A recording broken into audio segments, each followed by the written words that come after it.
கௌரவ சபாநாயகர் அவர்களே, பாராளுமன்ற நிலையியற் கட்டளை 27(2) கீழ் நீதி மற்றும் தேசிய ஒருமைப்பாட்டு அமைச்சர் கௌரவ தர்சன நாணயக்கார அவர்களை 2025/6/17 கேட்பதற்கு கடந்த 2010 ஆண்டுக்கு முற்பட்ட 30 ஆண்டுகளுக்கு மேல் தமிழ் மக்கள் மீது மேற்கொள்ளப்பட்ட யுத்தம் காரணமாக காணாமல் ஆக்கப்பட்டவர்களும் படுகொலை செய்யப்பட்டவர்களும் மனித எலும்புக்கூடுகளாகவும் எச்சங்களாகவும் புதைகுழிகளில் மீட்கப்படுவதை தாங்களும் அறிவீர்கள்.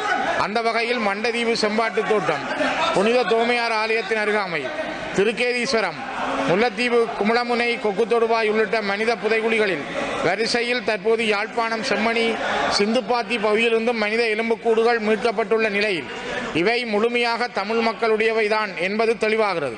குறிப்பாக சிந்துப்பாத்தி மயானத்தை அண்மித்த பகுதியில் மேற்கொள்ளப்பட்ட அகழ்வின் போது மீட்கப்பட்ட கைக்குழந்தைகள், பெண்கள், ஆண்கள், சிறுவர் சிறுமியரது எலும்புக்கூடுகள் எந்த ஆடைகளுமற்று அடித்து நொறுக்கி சித்திரவதை செய்து கொல்லப்பட்டவர்களின் எலும்புக்கூடுகள் என்பதை நீதித்துறையும்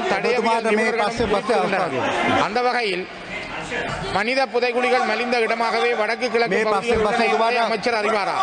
தற்போது யாழ்ப்பாணம் செம்மணி சிந்துப்பாத்தி இந்து மயானத்துக்கு அருகில் தோண்டி எடுக்கப்படும் மனித எலும்புக்கூடுகள் தொடர்பில் பக்கச்சார்பில்லாத நீதியான விசாரணைகள் மேற்கொள்ளப்பட்டு உண்மைகள் வெளிக்கொணரப்படுமா?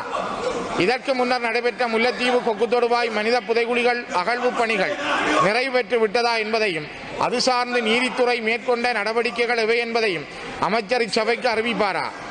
மண்டதீவு செம்பாட்டு தோட்டம், தோமையார் தேவாலய பகுதியில் உள்ள மனித புதைகுழிகளில் 1990களில் வேலணை, மண்கும்பான், அல்லைப்பிட்டி, மண்டதீவு பகுதிகளிலிருந்து அழைத்து வரப்பட்ட சிறுவர்களும் இளைஞர்களுமே புதைக்கப்பட்டார்கள் என வடக்கு கிழக்கு மனித உரிமை அமைப்புகள் குறிப்பிடுகின்றன.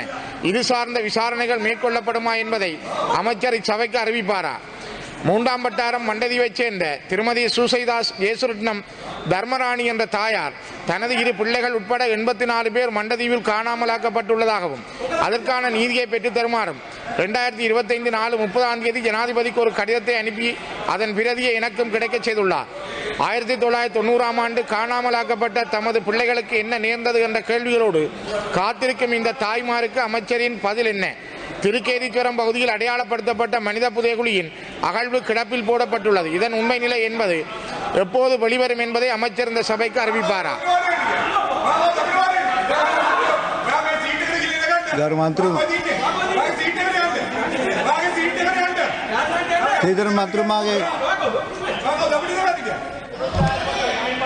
ගරු අධිකරණ අමාත්‍යතුමා. Thank you, Honorable MP. විපක්ෂ නායකතුමා මේකෙන් පස්සේ තුමාට මම ලබනවා. ගරු කතානායකතුමනි, ඔබතුමා පොයින්ට් ඔෆ් ඕඩර් එකක් ස්තුතිවන්ත වෙනවා. I thank the Honorable MP for අධිකරණ අමාත්‍යතුමා. May I proceed? I'm Honorable Speaker, I am